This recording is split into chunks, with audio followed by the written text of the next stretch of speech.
একজন গোপী বললেন, বলে একদিন আমার ঘরে চুরি করতে গেছে যশোদা তোর ছেলে। বলে কি করেছে? বলে আমার ঘরে গিয়ে ওই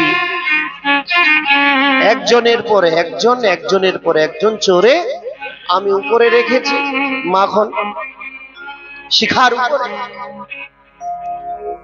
এবার শিখার উপরে আবার ওই কলসের সাথে ওই যে মাখনের যে মুটকির সাথে আমি আবার ঘন্টি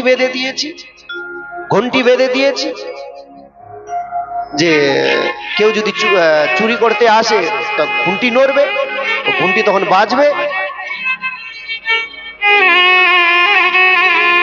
চোর ধরা সহজ হবে। এইবার কানাইয়া যখন সব থেকে উপরে উঠেছে, উঠে যখন ঘন্টি তাকে দেখলো, ঘন্টিকে দেখে বলল, এ ঘন্টি বাজিস না যেন। বলে ঠিক আছে প্রভু, আমি বাজবো না, তুমি চিন্তা করো না, তোমার কাজ তুমি করো। বলে ঠিক আছে, বাজবি না তো? আমি কিন্তু মাখন চুরি করতে এসেছি আমরা সবাই।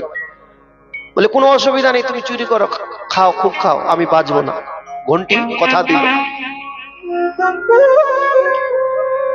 এইবার কৃষ্ণ মাখন বের করে যখন খেতে লাগলেন, তখন ঘন্টি টং টং টং টং করে বাজতে লাগলো। এবার যখন ঘন্টি বাজতে লাগলো, ভগবান বলতে লাগলেন, এ ঘন্টি তুই বাজলি কেন?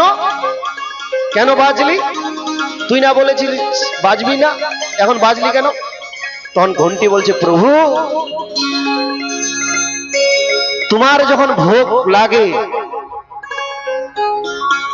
যারা ভোগ লাগায়, শাস্ত্রে আছে ভোগ লাগানোর সময় ঘন্টি বাজাতে হয়, ঘন্টি বাজিয়ে ভোগ লাগাতে হয়। তো তুমি ভোগ লাগাচ্ছ, আমি বাজবো না, এমন কথা কি হয়? এই জন্য আমি বাজলাম, আমার কাজ আমি করলাম।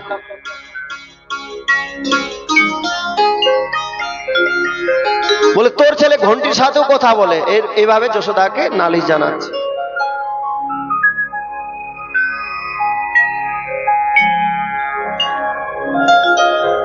এইভাবে যখন নালিশ জানাতে লাগলেন, যশোদা বললেন, তোরা আমার ছেলেকে ধরে দেখা, ধরে আমার কাছে নিয়ে, তাহলে আমি বিশ্বাস করব। এইভাবে গোপীগণ চলে গেলেন। একদিন কি করেছেন, এক গোপী কৃষ্ণকে ধরেছেন,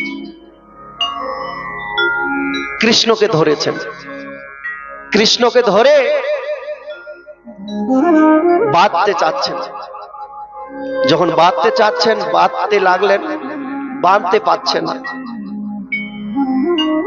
দড়ি কম হয়ে যাচ্ছে, বাঁধতে পারছে না। এইবার কৃষ্ণ বলতে লাগলো, বলে এক গোপী এভাবে কি বাঁধে নাকি? তুমি বাঁধতেও শিখো নাই, কাউকে বাঁধতে হবে তাও শিখো নাই, আমি শিখিয়ে দিচ্ছি, দাও রশিটা দাও। রশিটা তখন, দড়ি তখন কৃষ্ণের হাতে দিলেন গোপী। এবার স্তম্ভের সাথে গোপীকে বাঁধতে লাগলেন, বলে স্তম্ভেতে দাঁড়াও, কিভাবে বাঁধে আমি শিখিয়ে দিচ্ছি। এবার শিখানোর ছলে ওই গোপীকে বাঁধতে লাগলেন, ও বেঁধেই ফেললেন। এবার যখন বেঁধে ফেললেন, গোপী বললে, কি কৃষ্ণ, আমাকে তুমি তো বেঁধে ফেললে, আমাকে শিখাতে চাইলে আর তুমি তো আমাকেই বেঁধে ফেললে। বলে এবার থাকো বন্ধনে, তুমি আমাকে বাঁধবে, তুমি মজা চাখো। এবার এইভাবে দুষ্টুমি করে একদিন এক গোপী কৃষ্ণকে ধরেছে, ধরে বলছে আজকে যশোদার কাছে নিয়ে যাব, ছাড়বো না। এবার কৃষ্ণকে নিয়ে যাচ্ছে। কৃষ্ণকে যখন নিয়ে যাচ্ছেন গোপী, দূর থেকে গোয়াল বালকগণ দেখছেন,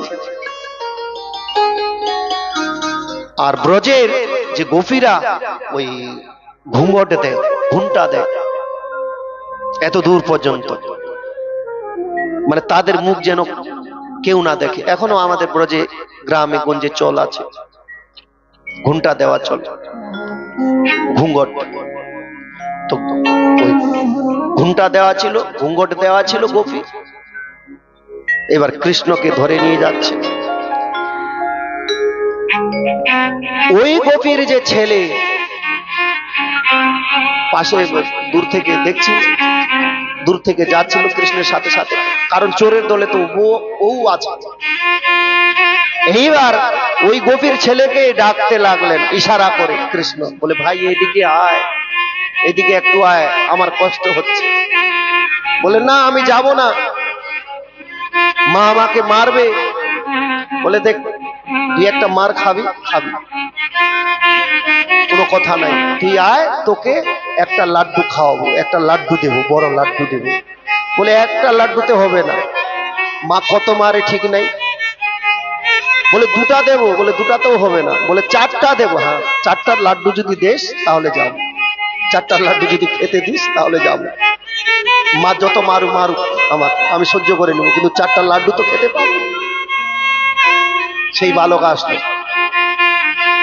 যখন পিছনে আসলো, এইবার কৃষ্ণ বলতে লাগলো গোপীকে, গোপী আমার নরম নরম হাতে খুব যন্ত্রণা পাচ্ছি, ব্যথা পাচ্ছি, গোপী ছেড়ে দাও না এই হাতটি, এই হাত ছেড়ে দিয়ে তুমি অন্য হাতটা ধরো। বলে ঠিক আছে। গোপীর মনেও দয়া আসলো, কানাইয়ার ছোট ছোট হাত আর নরম নরম হাত, ব্যথা পাচ্ছে হয়তো বাচ্চা। বলে দে ওই হাত দে। যখন গোপী বললেন ওই হাত দে, কৃষ্ণ কি করলেন, ওর ছেলের হাতটা ধরিয়ে দিলেন। ওর ছেলের হাত ধরিয়ে দিয়ে ঘরে চলে গেলেন। ঘরে গিয়ে মা যশোদার কাছে বলছেন, মা আমি একটু ঘুমাচ্ছি। বলে ঘুমা। বিছানায় গিয়ে শুয়ে পড়লেন। এবার এই গোপী নিজের ছেলেকে নিয়ে যাচ্ছে, তখন নিজের ছেলেকে নিয়ে গিয়ে যশোদার দরজায় গিয়ে, আরে যশোদা আজকে বেরিয়ে আয়, আজকে তোর ছেলেকে আমি নিয়ে এসেছি, দেখ হাতে নাতে ধরেছি আজকে, দেখ নিজের চোখে দেখ। যশোদা বেরিয়ে আসলেন। বলে কেন চিল্লাছিস সখী? বলে দেখ তোর ছেলেকে নিয়ে এসেছি। বলে ওটা আমার ছেলে না তোর ছেলে? দেখ তো, ঘুমটা উঠিয়ে দেখ, ঘুঙ্গট উঠিয়ে দেখ। ঘুঙ্গট উঠিয়ে যখন গোপী দেখলেন কি আমি নিজের ছেলেকেই নিয়ে এসেছি। বলে আরে তুই কোথা থেকে আসলি বদমাস? সে তো হাত ছেড়ে দিয়ে সে দৌড়ে পালাল। এবার কৃষ্ণ এসে দরজার সামনে ওই গোপীকে মুচকি হেসে বলছে, গোপী দেখলে তো মজাটা, এবার তো তোর ছেলের হাত ধরিয়েছি আমি, আর যদি বেশি আমাকে ডিস্টার্ব করো তোমার যে পতি আছে ওই পতিদেবের হাত ধরিয়ে দিই।